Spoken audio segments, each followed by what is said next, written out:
Assalamualaikum warahmatullahi wabarakatuh. Waalaikumsalam warahmatullahi wabarakatuh.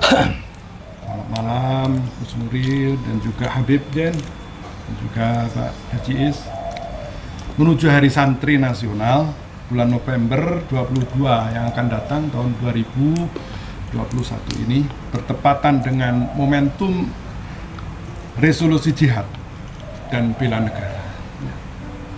Bagaimana pandangan Habib tentang Islam Nusantara ini? Kan Habib adalah pecinta Nabi Islam Arab ya. Nah, bagaimana kira-kira Wajahnya wajah Arab. wajahnya wajah Arab, Duriah gitu. zuriyahnya Rasul, Ya. pecinta Rasul. Bagaimana dengan pandangan Habib tentang Islam Nusantara ini? Oke. Terima kasih. Assalamualaikum. Saya akan memulai mengutip ayat surat Ibrahim ayat 4. Dan kami tidak mengutus seorang rasul pun, melainkan dengan bahasa kaumnya, agar dia dapat memberi penjelasan kepada mereka. Konteks ayat ini kondisional. Kenapa? Nabi di Arab harus juga menggunakan bahasa Arab dan budaya Arab. Sementara kita tahu kitab Tuhan ini ada bukan satu, ada Taurat, ada Injil. Mereka juga berbeda bahasa dan berbeda budaya. Nah, dengan ayat surat Ibrahim tadi itu mengenai Islam ke Arab-Araban itu jangan dibawa ke Indonesia. Dia cukup buat di Arab saja. Seperti bahasa Arab itu sebelum Nabi lahir sudah ada bahasa Arab. Pakaian putih, jenggot, sorban sebelum Nabi lahir juga itu budaya Arab. Nah, Nabi menyesuaikan. Kalau Nabi turun di Arab pakai bahasa Inggris salah, nggak bisa menjelaskan. Begitupun juga, andai kan Nabi pun juga kalau ke Indonesia, dia akan menggunakan bahasa Indonesia dan budaya Indonesia. Kalau Nabi datang ke Indonesia pakai bahasa Arab, ya gimana mau menyampaikan? Nah, di sini saya akan melihat ada konsep Islam Nusantara itu, itulah sebenarnya Islam Muhammadi. Begitu sampai ke Indonesia, ya kita menggunakan budaya Indonesia. Jangan dibawa Arab itu kemari. Jangan dipahami bahwasanya Islam itu Arab dan Arab itu Islam. Itu justru menentang thariqah yang diajarkan oleh Rasul dalam Al-Quran tadi. Surat Ibrahim ayat 4. Andai kan, jadi seperti Islam Nusantara ini menggunakan budaya Nusantara, itu bagus. Itu sudah Islam Muhammadi. Jadi jangan dibawa, dipaksakan bahwasanya apa? Pakaian putih, gaya-gaya Arab itu disyariatkan, itu salah kaprah. Jadi saya pikir pertahankanlah ini budaya Indonesia. Jadi karena sampean tinggal di Indonesia, maka sampean tidak pakai gamis, pakai kaos biru gitu. Iya. Tapi bukan demokrat nih. Bukan demokrat. Kan ada satu hadis, ada satu riwayat, gunakan itu sesuatu yang sesuai dengan tempatnya. Misalkan, kalau saya menggunakan baju putih panjang itu aneh di suatu tempat, itu ditolak oleh Nabi, nggak boleh. Jangan membuat sifat-sifat yang aneh. Terus tidak perlu Islam ini di Indonesia ini di Nusantara apa? Harus ke Arab-Araban, maaf ya. Ceramah di Arab-Araban bahasanya, dipanjang-panjangan. Ngapain orang nggak tahu? Kan tujuan menyampaikan informasi itu supaya dipahami orang. Jadi gunakanlah bahasa setempat. Nggak perlu kalau saya ini kalau nggak berbahasa Arab ya, wah saya nggak kesana nggak Islam Arab. Nanti malaikatnya ketika tanya di alam kubur bahasa Arab, Bib. Wah, itu salah kaprah itu. Jangan Tuhan diarahkan lah. Bahasa itu alat, bukan ilmu. Mau waktu Nabi disuruh Iqra, Nabi itu seorang profesional yang hebat apa? Nggak butuh alat untuk dapat ilmu.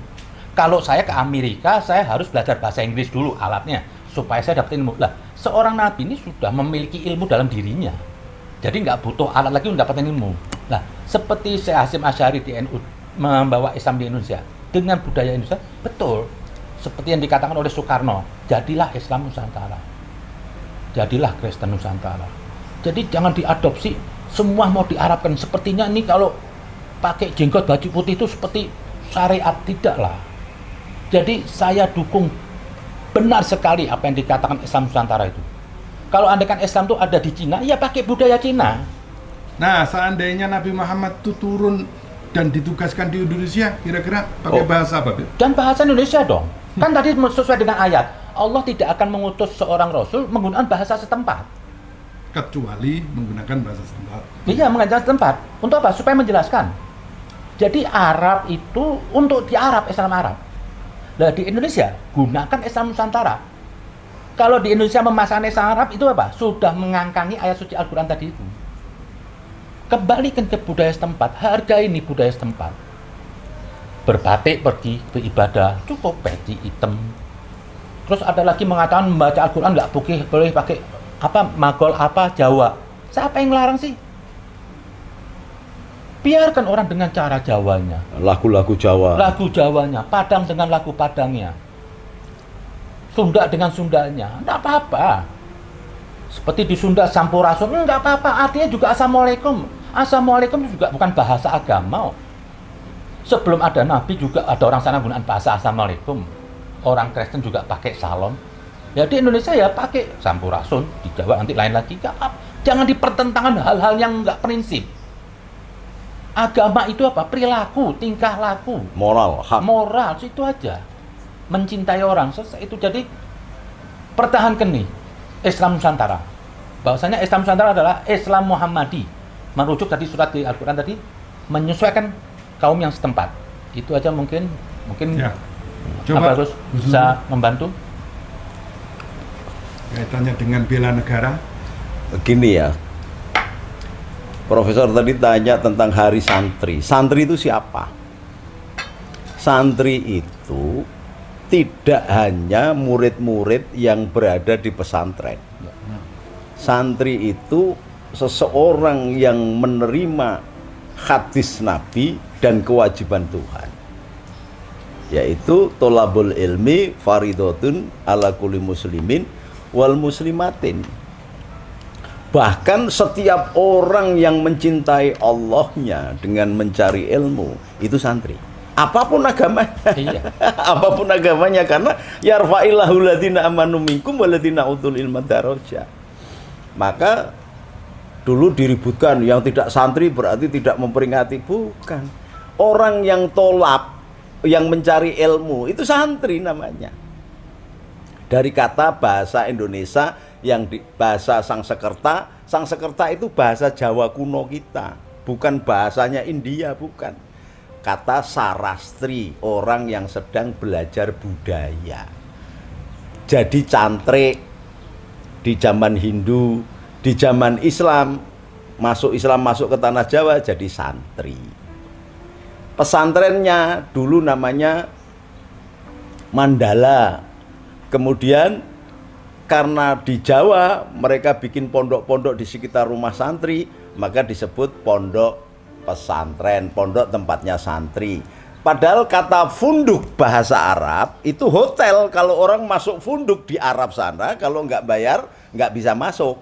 Nah ini sudah berbeda semuanya. Inilah yang disebut Islam Nusantara. Jadi ada ikan, ada lubuk, ada ikannya, ada belalang, ada ladangnya. Jadi caranya, nah, mengembalikan kepada kewajiban santri. Kewajiban santri itu hanya diajarkan bersyukur. Semua santri di dunia ini hanya diajarkan oleh maha gurunya untuk bersyukur. Karena konsepnya ketika dia tidak bersyukur atas ilmu itu, maka dia tidak akan menerima ilmu. Robert Einstein bisa menemukan E sama dengan mc kuadrat karena dia bersyukur atas hukum fisika, hukum alam, sunatullah.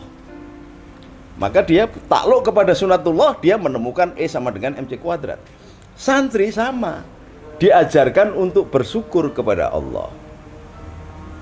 Nah, kalau bersyukur, maka kewajibannya sebagaimana yang sudah ditulis oleh pembukaan Undang-Undang Dasar 1945 atas berkat rahmat Allah dan didorong oleh keinginan yang luhur untuk mengantar semua bangsa Indonesia ke depan pintu gerbang kemerdekaan.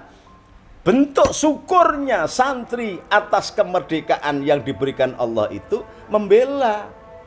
Nah ini dibutuhkan keteladanan, contoh. Maka Hadratus Syekh Hasyim Asy'ari mengeluarkan resolusi jihad ketika negara diancam musuh datang dari luar, dari tentara sekutu yang habis menang perang dunia kedua, dijawab dengan resolusi jihad. Siapapun yang tinggal di jarak sampai 80 kilo, 90 kilo harus ikut berperang. Bahkan ada mbah saya yang namanya Mbah Abbas dari Buntut itu jaraknya 350 kilo. Karena dia ditunjuk sebagai panglima perangnya, dia datang sebagai utusan dari masyarakat Cirebon yang membela bangsa dan negara dalam konteks apa? Syukur. Maka ketika negara kemudian memberikan kehormatan ada hari santri, itu berarti Jokowi itu ngerti bahwa konsep santri itu mengajarkan kepada orang yang bersyukur. Kalau semua bangsa Indonesia ini bersyukur, sudah tidak ada yang macam-macam pencetalitan kesono kemari, gegeri, bikin kisruh, bikin ini, hal sepele diungkap-ungkap tidak karuan. Jadi hari santri adalah bentuk wujud dari Islam Nusantara. Islam Nusantara itu ya bagaimana? Islam yang tetap berpegang pada budaya andap asor, lembah manah, sopan santun, budi pekerti, punya akhlak. Nah, akhlak itu sendiri Islam itu sendiri. Maka jangan dibenturkan antara budaya dan Islam. Karena Islam Nusantara adalah budayanya menggunakan budaya Nusantara, agamanya memakai kecambah roh suci, firman suci dari Allah Subhanahu wa taala melalui Nur Muhammad roh suci, gitu loh. Klop ladangnya Nusantara ditumbuhi kecambah suci dari Allah dan Rasulnya, maka tumbuh ngrembaka, sehingga wajar seluruh dunia ini jumlah NU saja kalau dibandingkan dengan gabungan umat Islam yang ada di Arab Saudi, Uni Emirat Arab, Irak, Iran, Kuwait, Qatar, Yordan, Yaman, masih banyak orang NU-nya. Ini menunjukkan dakwatul Islam ala budaya Nusantara yang lembah manah sesuai dengan Rasuli, sesuai dengan akhlaknya Nabi yang dipuji oleh Allah memiliki akhlakul khuluq, akhlak yang mulia. Akhlak yang mulia apa sih? Temperamennya lembut, lembah manah, menghormati budaya, menghormati orang tua. Bahkan menghormati orang tua itu diperintahkan kepada Nabi Musa loh, Prof. Di The Ten Commandment, hormati ayah ibumu. Itu firman yang turun langsung dari Allah kepada Sayyidina Musa alaihissalam, yang kemudian umatnya dikhianati, dibajak oleh Musa Samiri. Nah, kalau kita belajar agama tanpa antropologi, ya begitu. Akhirnya bahasanya bahasa naratif. Nah, kalau bahasa naratif, siapa yang menerjemahkan? Nah, kalau terjemahnya ala politik, ya kacau. Kalau terjemahnya asketik, berbeda. Pendekatannya tasawuf, pendekatannya hati, pendekatannya melalui bait Allah atau bait Allah yang ada di sini, berbeda tampilannya. Maka ketika negara kemudian mengembalikan haknya orang NU karena ide dasar resolusi jihad itu keluar dari Hadratus Hasyim Asy'ari, gurunya Bung Karno yang mencetuskan Pancasila, kemudian menugaskan kepada anaknya untuk bersama Bung Karno dan tokoh-tokoh yang lain dalam Komisi 8 dan Komisi 9 BPUPKI untuk membentuk Pancasila yang sesungguhnya. Maka Bung Karno sendiri tidak mengakui bahwa itu dari saya hanya merumuskan.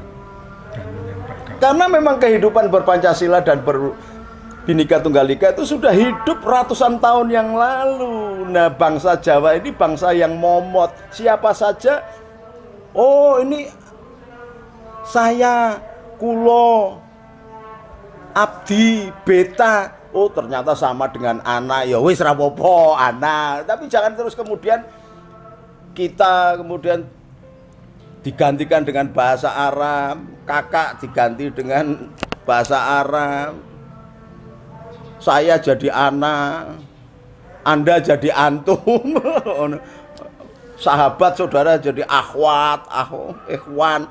Jangan dong, kita punya bahasa yang luar biasa, dan itu jelas itu tinggalan kitabnya. Negara Kertagama ada kitab-kitab yang dunia belum ada apa-apa, Jawa sudah mendahului. Tetapi wong Jawa itu momot, ya jangan kemudian dipaksa untuk meninggalkan budayanya, ikut budaya Arab yang gombrang. Ini ada keturunan Nabi yang Arab aja tinggal di Indonesia, kawasan pakai jin, rambutnya krebo kok. Ini ada yang irungnya pesek-pesek mau meminta menjadi Arab, terus pakai gerobak-gerobong, urung bantal, dipakai baju kayak long dress perempuan. Ya janganlah. Coba kalau Ka'bah itu turunnya di Indonesia, oh diukir sama orang Jepara itu. Dibikin indah, tidak tumpukan batu begitu. Loh ini budaya itu berpengaruh. Kenapa kok turunnya Islam di sana? Karena jahiliyah. Bejat. Bejatnya sudah kelewatan. Maka jangan heran, Prof. Musuhnya Nabi itu siapa? Orang Arab. Orang Arab di luar apa di dalam? Pamannya namanya Abu Jahal. Abu Lahab. Pamannya. Berjubah, bersorban, berjenggot. Tapi Muslim apa enggak? Enggak, memusuhi. Malah kita kalau sholat sambil membaca suratnya Abu Lahab itu malah dapat pahala. Tabat jada Abi Lahabi wa tab. Kan gitu. Ma'aghna anhu maluhu wa ma kasab. Jadi yang musuhi Nabi Muhammad bukan orang Jawa. Orang Jawa itu ketemu nggak pernah. Ya, jauh dari Arab. Jaraknya negaranya ribuan kilometer harus pakai pesawat. Budayanya berbeda, bahasanya berbeda. Tetapi semua orang Jawa yang tinggal di Nusantara, bahkan juga orang Sunda, orang mana yang ada di Indonesia ini mencintai Nabi sepenuh hati. Pindah homah solawatan, Ya. sunatan solawatan, kawin solawatan, tidak pas maulid ya maulidan. Ini cintanya. Oke, Prof. Baik, Gus. Oke, Terima monggo. kasih. Mari kita lanjutkan untuk sholat. Dan selanjutnya mari kita dengarkan ngopi bersama Gus Nuril dan Habib Zain untuk sesi berikutnya. Assalamualaikum warahmatullahi wabarakatuh. Waalaikumsalam warahmatullahi wabarakatuh. Merdeka.